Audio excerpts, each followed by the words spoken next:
he's got a competitive spirit about him. He likes to win hockey games. Turns it over. Da Costa comes in. Shot. Score! There is the talented freshman. Yeah, he's definitely a special type of player. One of the best I've seen and played with. Costa across the line, coming down the seam. Puck all the way in. Da Costa goes around Medor and he scores!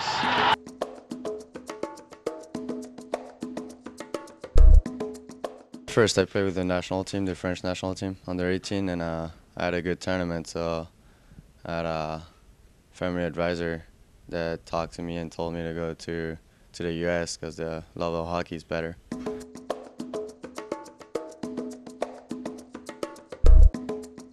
Actually, we're recruiting a teammate of his, Ben Kinney, who is now playing for Tom Serratori at Bemidji, and I didn't have a chance to get out and see him play, and so I asked him to send us out a tape.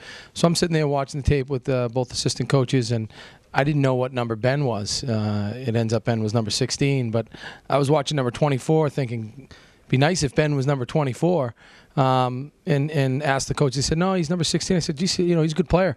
He gets up and down the sheet. Who's number 24? And why are we not recruiting him as well? They were talking to me for like 2 years, and it was a lot of papers and a lot of documents. 2 years of hard work for them and me.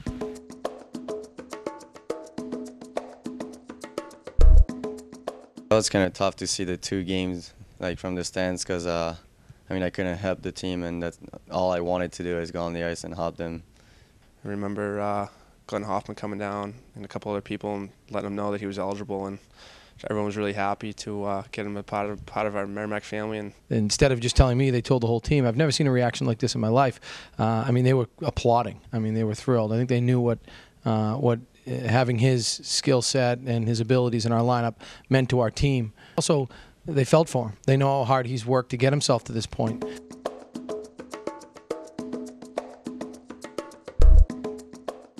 The first night you could really see that it wasn't so much that he had to scrape some rust off. It was his teammates getting used to playing with a guy who could find them at any given point, and if they were open, he was going to get them the puck. Next night was more about him taking advantage of some opportunities, and instead of looking to dish, putting some pucks on the net. And then also Joe Cucci found him a couple times in the power play where Steph was wide open and just had to put the puck in the net. At that point, there's no hiding.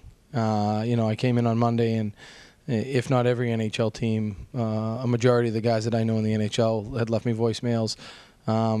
What's this guy all about? Where'd he come from? Which always kind of struck me since he was right underneath everyone's noses. There's no hiding. He's drawn a lot of attention, not just from the scouts, but from other teams preparing for him. We've had to move around on the power play a little bit. We've paired him up with some different guys until he and Bart's really made a connection. And there haven't been too many nights where he hasn't been on the score sheet, which says a lot about him.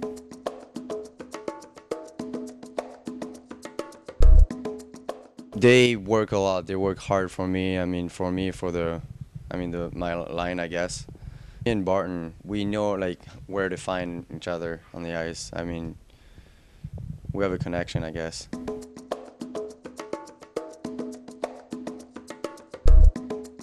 It was a very important weekend to be able to make the playoffs, and we played like a playoff series, and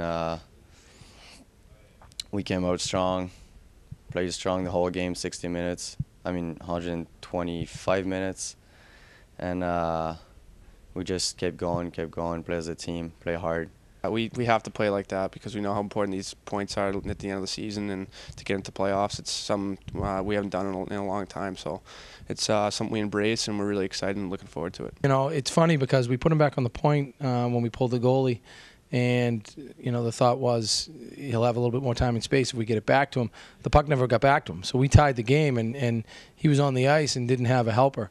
The good news was he was rested, so we could keep him out there for the final 131. And we win the face-off, and Stoles ends up finding him with some speed through the middle of the rink, and we went from being down by a goal with under 2 minutes left to being up by a goal with a minute 30 on the clock. Still have to win some games in order to get in the playoffs, but we've been in playoff mode for the last 7 games, and I think we're 4-2-1 in that 7-game span.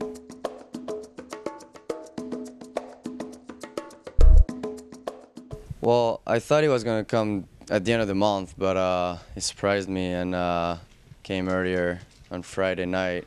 I saw him right after the game in the lobby upstairs, and that was a really good surprise.